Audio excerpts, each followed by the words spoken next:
जय भोलेनाथ भक्तजनों। आज जो कथा आप सुनने जा रहे हैं वह केवल एक कथा नहीं है। वह उन टूटे हुए दिलों की पुकार है जो हर सोमवार शिवलिंग के सामने आंखों में आंसू और मन में विश्वास लेकर बैठ जाते हैं। यह कथा उन स्त्रियों की है जो समाज से नहीं अपने भाग्य से लड़ती है और हर बार हार कर भी भगवान शिव के चरणों में हार मानकर बैठ जाती है। भक्तजनों, कहा जाता है कि भोलेनाथ बहुत भोले हैं, पर उनकी परीक्षा बहुत गहरी होती है। वे जल्दी कुछ नहीं देते, लेकिन जब देते हैं तो जीवन की दिशा बदल देते हैं। आज की यह 16 सोमवार व्रत की असली और प्राचीन कथा आपको यह सिखाएगी कि भगवान शिव केवल व्रत से प्रसन्न नहीं होते, वे उस मन को देखते हैं जो व्रत करते समय भी टूटकर उन पर ही भरोसा करता है। भक्तजनों, यह कथा उस स्त्री की है जिसे संतान का वरदान मिला और जब सब कुछ छिन्न गया तब भी जिसने शिव का हाथ नहीं छोड़ा। कृपा करके इस कथा को बीच में अधूरा मत छोड़िएगा, क्योंकि कहा जाता है कि 16 सोमवार की कथा जो पूरी श्रद्धा से सुनता है उसकी अधूरी मनोकामनाओं का रास्ता स्वयं महादेव खोल देते हैं। यदि आप जीवन में विवाह की बाधा से परेशान हैं, संतान सुख की कामना रखते हैं या मन में कोई ऐसी पीड़ा है जो किसी से कही नहीं जाती, तो यह कथा आपके लिए नहीं, आपके जीवन के लिए है। कथा शुरू करने से पहले बस एक छोटी सी प्रार्थना है। अपने मन में किसी एक इच्छा को रख लीजिए और पूरे विश्वास के साथ कहिए। और भक्तजनों, यदि आपके मन में सच्ची श्रद्धा है तो कथा सुनते समय इस चैनल को सब्सक्राइब जरूर करें। कथा अच्छी लगे तो लाइक करें और अपने परिवार व प्रियजनों के साथ शेयर करें, ताकि सोमवार की यह दिव्य कृपा औरों तक भी पहुंचे। जय भोलेनाथ। अब शुरू होती है आज की कथा। बहुत समय पहले की बात है। एक पवित्र और शांत नगर था, जहाँ की गलियां सुबह सुबह शंख और घंटियों की मधुर ध्वनि से गूंज उठती थी। उसी नगर के एक कोने में एक छोटा सा कच्चा मकान था, जिसमें एक गरीब ब्राह्मण अपनी पत्नी के साथ रहता था। गरीबी इतनी थी कि कई बार घर में चूल्हा जल जाए, यही बड़ी बात होती थी। पर उस ब्राह्मण दंपत्ति के हृदय में कभी भी ईर्ष्या, लोभ या द्वेष नहीं आया। वे दोनों अत्यंत सरल, धर्मपरायण और सच्चे मन से ईश्वर को मानने वाले थे। ब्राह्मण प्रतिदिन प्रातः स्नान कर भगवान शिव का स्मरण करता, बेलपत्र और जल अर्पित करता और जो थोड़ा बहुत अन्न मिलता उसी में संतोष कर लेता। उसकी पत्नी भी पतिव्रता थी, घर के हर काम को ईश्वर की सेवा मानकर करती थी। पर इन सब के बावजूद उनके जीवन में एक ऐसा खालीपन था जो दिन बीतने के साथ और गहरा होता जा रहा था। उनके घर में संतान नहीं थी। यह पीड़ा ऐसी होती है जिसे वही समझ सकता है जिसने इसे सहा हो। जब पड़ोस के घरों में बच्चों की किलकारियां गूंजती, तब ब्राह्मण की पत्नी चुपचाप अपने आंचल से आंखें पोंछ लेती। त्योहारों पर जब अन्य स्त्रियां अपने बच्चों को सजा संवार कर मंदिर ले जाती, तब उसका हृदय भीतर ही भीतर टूट जाता।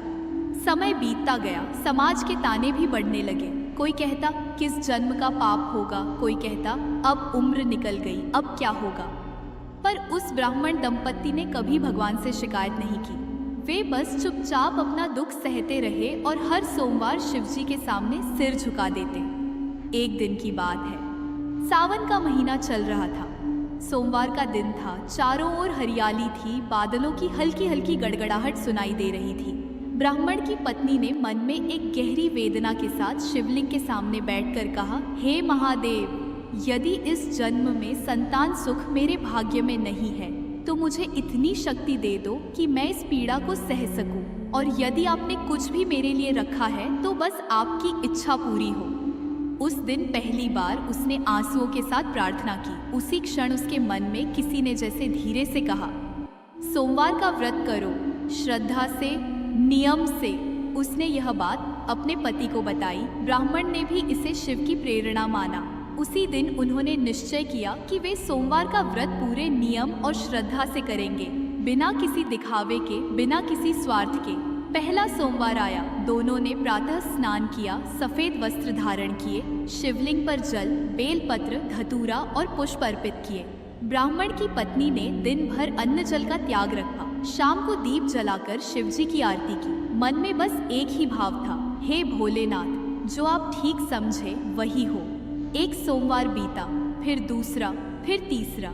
हर सोमवार के साथ उनका विश्वास और गहरा होता गया, पर अभी भी कोई संकेत नहीं मिला। कई बार मन डगमगाने लगता। पत्नी सोचती, क्या सच में मेरी सुनवाई हो रही है? पर फिर अगले ही पल वह अपने मन को समझाती, महादेव देर करते हैं पर अंधेर नहीं। समय के साथ ब्राह्मण की आर्थिक स्थिति और बिगड़ गई। कई बार तो घर में खाने को कुछ भी नहीं होता, फिर भी सोमवार के दिन वे व्रत नहीं छोड़ते। पत्नी कई बार भूख से कांपती, पर शिवलिंग के सामने खड़ी होकर अपने आंचल से पसीना पोंछ लेती और मन ही मन कहती, हे शिव, ये भूख भी आपकी दी हुई है। इसी तरह कई वर्षों तक उन्होंने सोमवार व्रत किया।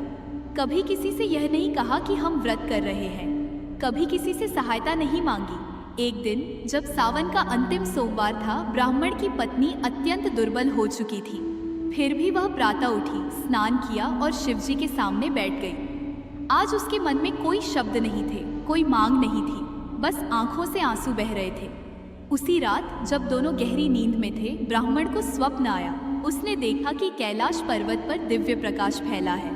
भगवान शिव अपने त्रिनेत्र से उसे देख रहे हैं। उनका स्वर गंभीर और करुणा से भरा था। हे ब्राह्मण, तुम्हारी श्रद्धा ने हमें प्रसन्न कर दिया है। तुमने कभी नियम नहीं तोड़ा, कभी विश्वास नहीं छोड़ा। तुम्हें संतान का वरदान दिया जाता है। ब्राह्मण की आंख खुली। वह कांपते हाथों से उठ बैठा, पत्नी को जगाया और स्वप्न सुनाया। पत्नी की आंखों में पहली बार वर्षों बाद आशा की चमक दिखी। दोनों ने शिवजी को नमन किया। कुछ समय बाद ब्राह्मण की पत्नी ने गर्भ धारण किया। यह समाचार पूरे नगर में फैल गया। लोग आश्चर्य करने लगे। वही लोग जो कभी ताने देते थे अब कहने लगे, ये तो शिव की सच्ची कृपा है। समय पूरा हुआ और एक शुभ दिन एक सुंदर कन्या का जन्म हुआ। कन्या के जन्म के साथ जैसे उस घर में उजाला भर गया। वर्षों की तपस्या, आंसू और धैर्य का फल उन्हें मिल चुका था। पर कथा यहाँ समाप्त नहीं होती। यहीं से कथा का असली मोड़ शुरू होता है। कन्या के जन्म के साथ उस छोटे से घर में जैसे साक्षात लक्ष्मी ने प्रवेश कर लिया हो। जिस आंगन में कभी उदासी और सन्नाटा पसरा रहता था, वहां अब किलकारियों की मधुर ध्वनि गूंजने लगी। ब्राह्मण और उसकी पत्नी की आंखों में वर्षों बाद सच्ची नींद और चेहरे पर सुकून दिखाई देने लगा। वे हर दिन उस कन्या को देखकर यही सोचते, ये हमारी नहीं, भोलेनाथ की अमानत है। कन्या अत्यंत सुंदर थी। उसका मुख चंद्रमा सा शीतल और आंखें ऐसी जैसे उनमें करुणा भरी हो। जैसे जैसे वह बड़ी होती गई, उसका स्वभाव भी अत्यंत शांत, सेवाभावी और संस्कारी होता गया। वह कभी किसी से ऊंची आवाज में बात नहीं करती, न ही किसी का अपमान करती। माता पिता ने उसे सदा यही सिखाया कि हम जो कुछ भी हैं, वह भगवान शिव की कृपा से है। समय बीतता गया। कन्या युवावस्था की ओर बढ़ने लगी। नगर में उसके गुणों की चर्चा होने लगी। लोग कहते, यह कन्या साधारण नहीं है, इसके संस्कार ही अलग हैं। ब्राह्मण और उसकी पत्नी भी अब विवाह की चिंता करने लगे, पर उनके मन में एक बात हमेशा बनी रहती, जिस कन्या को शिव ने दिया है, उसके जीवन का हर निर्णय भी उन्हीं के हाथ में होना चाहिए। इसी बीच नगर के एक संपन्न परिवार से विवाह का प्रस्ताव आया। वह शिक्षित, संस्कारी और कुलीन था। ब्राह्मण दंपत्ति ने शिवलिंग के सामने बैठकर प्रार्थना की, हे महादेव, यदि यह रिश्ता आपकी इच्छा से हो तो हमें संकेत दीजिए। संकेत भी मिला। विवाह सादगी से हुआ। कन्या विदा होकर ससुराल चली गई। माता पिता की आंखों में आंसू थे, पर मन में संतोष था कि उन्होंने शिव की दी हुई अमानत को पूरे सम्मान से विदा किया। ससुराल में कन्या ने अपने संस्कारों से सबका मन जीत लिया।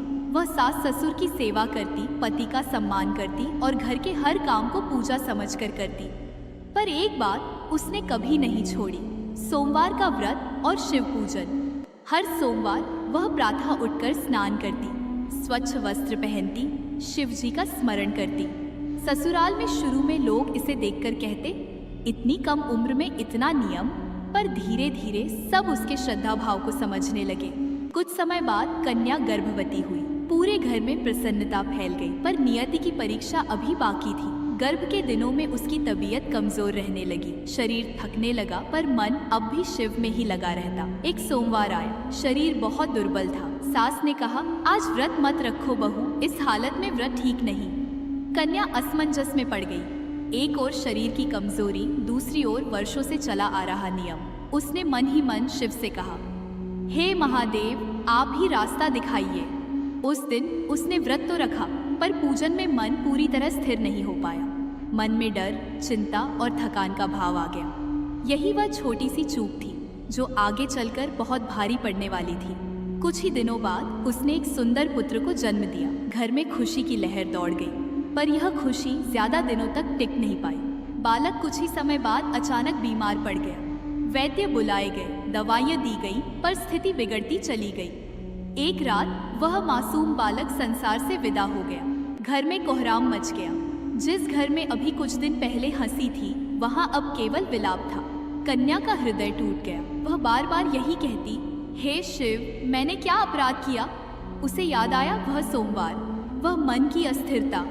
उसका हृदय कांप उठा। वह समझ गई कि व्रत केवल शरीर से नहीं, मन से भी पूरा होना चाहिए। दुख से व्याकुल होकर वह अपने मायके चली आई।